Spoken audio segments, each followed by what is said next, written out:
চোখ বেঁধে বাসর ঘরে প্রবেশ করলাম। যার সাথে আমার বিয়ে হয়েছে আগে আমরা কেউ কাউকে দেখিনি। মেয়ের নামও গোপন রাখা হয়েছে। বিয়ে করার সময়ও আমার চোখ বাঁধা ছিল। চোখ বেঁধে বিয়ে করা আমাদের বংশের কোনো নিয়ম নয়, এর জন্য অবশ্য আমি নিজেই দায়ী। বিস্তারিত দেখতে থাকুন। কিছুদিন আগে মাধবী নামের এক মেয়ের সাথে আমার বিয়ে ঠিক হয়। মেয়েটি বেশ সুন্দরী, আমারও তাকে বেশ পছন্দ হয়। বিয়ের পিঁড়িতে বসা মাত্র আমার বন্ধু জীবন মোহাম্মদ এসে বলল, ভেতরে গিয়ে তোর বউ দেখে আসলাম, এত বিশ্রী মেয়ে নিয়ে কিভাবে সংসার করবি? তুই আমার অনেক দামি সিনিয়র একজন বন্ধু, তোর জীবনটা এইভাবে ধ্বংস করে দিবি? আমি বললাম, এটা আমার কি দোষ? আমার আব্বার কারণে আমি এই বিয়েতে রাজি হয়েছি। তখন আমি মনে মনে সিদ্ধান্ত নিলাম এই বিয়ে যেমনই হোক ঠেকাতে হবে। বন্ধু বলল, তুই একটা কাজ কর, তোর বাবাকে সরাসরি বলে দে এই মেয়ে তোর পছন্দ নয়। আমি বাবাকে ডেকে বললাম, বাবা কাছে আসলো। আমি বাবার কানে কানে বললাম, বাবা আমি বিয়ে করব না, মাধবীকে আমার পছন্দ হচ্ছে না। বাবা আমার চোখের দিকে চেয়ে দাঁত কিটমিট করছে, ইশারা করে বলল চুপচাপ বসে থাকতে। কি করব না করব ভেবে পাচ্ছি না। যাকে পছন্দ হচ্ছে না তার সাথে কি করে বাকি জীবন কাটাবো? মনে মনে ভাবলাম যে করেই হোক এখান থেকে আমাকে পালাতে হবে। আমি বসা থেকে উঠে এদিক ওদিক চেয়ে দিলাম এক দৌড়। বাবাকে তারা আটকে রাখে এবং মেয়ের বড় ভাই রাগান্বিত হয়ে বলল, আপনার ছেলে পালিয়ে গেল কেন? এখন আমার বোনের কি হবে? আর এই বিয়েতে এত টাকা আমি খরচ করলাম, এই খরচের টাকা কে দেবে? তখন মেয়ের বড় ভাই বাবাকে নিয়ে মেয়েটির রুমে গেল। তারপর মেয়েটির সাথে আমার আব্বার বিয়ে পড়িয়ে দিল। আব্বা মেয়ের ভাইদের অনেক করে বুঝালো, কেউ আব্বার কথা শুনলো না। জোর করে আব্বাকে বিয়ে করিয়ে দিল মেয়েটার সাথে। বেচারা আমার আব্বার আর কি করার আছে, বউ নিয়ে রওনা দিল। সন্ধেবেলা বাড়িতে বউ নিয়ে আব্বা দরজা খুলে ঢুকতেই আমার মা ঝাড়ু নিয়ে দাঁড়িয়ে আছে। মা বলল, বউ আনতে গেছেন ছেলের জন্য, এখন নিজে বিয়ে করে নিয়ে আসলেন, এখন আপনাকে কি দিয়ে আপ্যায়ন করি গো? বাবা কি করে বোঝাবে, তার কোনো ভাষা নেই, তার ভাষা হারিয়ে ফেলেছে। শুধু একটা কথাই বলল, জীবনের মা তোমার হাতে ঝাড়ু দিয়ে আমার পাছায় জোরে জোরে 5টা বাড়ি দাও। কেন আমি এমন ছেলে জন্ম দিলাম?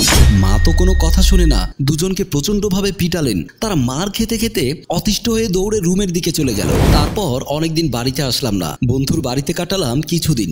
বেশ ফুরফুরে মেজাজে কাটলেও কয়েকদিন পর থেকে আবার খারাপ লাগা শুরু করলো। এত বড় খাটে একা শুয়ে থাকা খুবই কষ্ট হচ্ছিল। তাই মনে মনে সিদ্ধান্ত নিলাম যে করে হোক বাড়িতে চলে যেতে হবে। ব্যাগ নিয়ে বের হয়ে গেলাম। কিছুক্ষণ পরে বাড়িতে ঢুকে বাবার সামনে গিয়ে কান ধরে উঠবোস করে ক্ষমা চাইলাম। আর কখনো এমন করব না বলে প্রতিজ্ঞা করলাম। তারপর আমি বাবাকে বললাম, প্লিজ বাবা আমাকে আরেকটা বিয়ে করিয়ে দেন।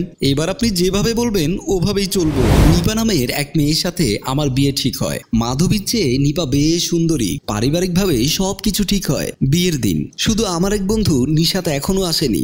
নিশাত আমেরিকায় সেটেল, ওখানেই বিয়ে করেছে গত বছর। আমেরিকা থেকে মাত্র 10 দিন আগে বউ সহ দেশে এসেছে। অনেকক্ষণ অপেক্ষা করার পর নিশাত এসে আমার পাশে দাঁড়ালো। নিশাতের বউকে দেখে মনটা খুব খারাপ হয়ে গেল।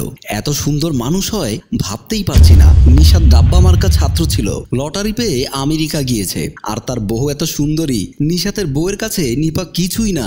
সাথে সাথে আমার মনটা খারাপ হয়ে গেল। একটা সাদা চামড়াওয়ালা মেয়ে বিয়ে করতে পারলাম না, এই জীবন রেখে কি লাভ? যে করে হোক বিয়ে ভাঙতে হবে। বউ নিয়ে রওনা হবার কিছুক্ষণ আগে আমি আস্তে করে উঠে বাড়ি থেকে পালালাম। প্রায় মাস দুয়েক এক বন্ধু এই বন্ধু ওই বন্ধুর বাসায় বাসায় কাটিয়ে দিলাম। 2 মাস পর বাড়িতে গিয়ে বাবার পা জড়িয়ে ধরে ক্ষমা চাইলাম। সবকিছু আগের মতোই চলছিল। খাটের দিকে তাকালেই কেমন যেন শূন্য শূন্য লাগে। আইবুড়ো হয়ে কতদিন থাকবো? চক্ষু লজ্জা বলি দিয়ে বাবার পায়ে ধরে বসে থাকলাম।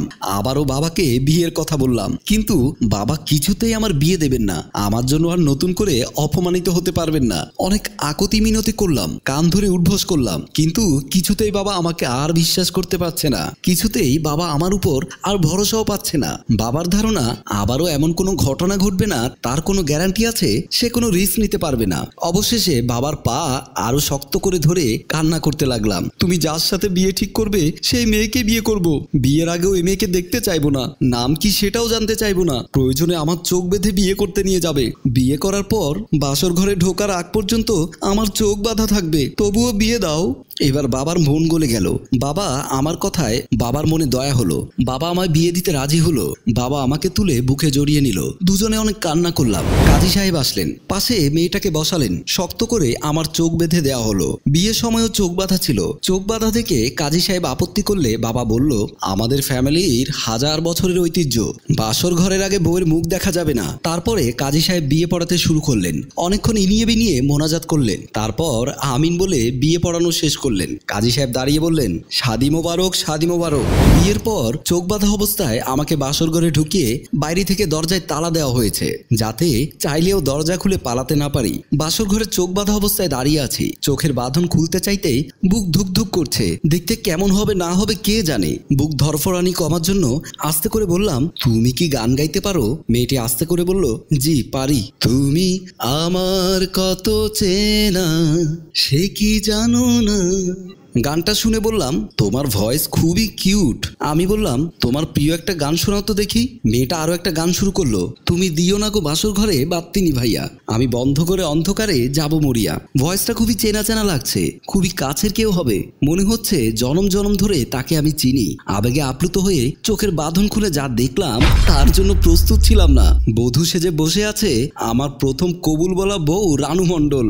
আমি লাফ দিয়ে দরজা খুলতে গেলাম, বাইরে থেকে তালা দেওয়া। শরীরের সমস্ত শক্তি দিয়ে লাথি ধাক্কা দিতে লাগলাম। ঠিক তখনই মনে পড়ে গেল বিদ্রোহী কবিতার 2 লাইন, কারার ওই লৌহ কপাট ভেঙে ফেল করলে লোপাট। সম্মানিত দর্শক, গল্পটি কেউ সিরিয়াসলি নেবেন না, জাস্ট মজা করার জন্যই গল্প করলাম। তবে চালাক হওয়া ভালো, অতি চালাকি ভালো নয়। অতি চালাকি করতে গিয়ে জীবনে একটা বাড়ি খেয়ে গেলাম। গল্পটি ভাবনায় ও প্রযোজনায় মঞ্জুর মোর্শেদ, পরিচালনায় রেজাউল কবির চৌধুরী, ক্যামেরায় রিমন।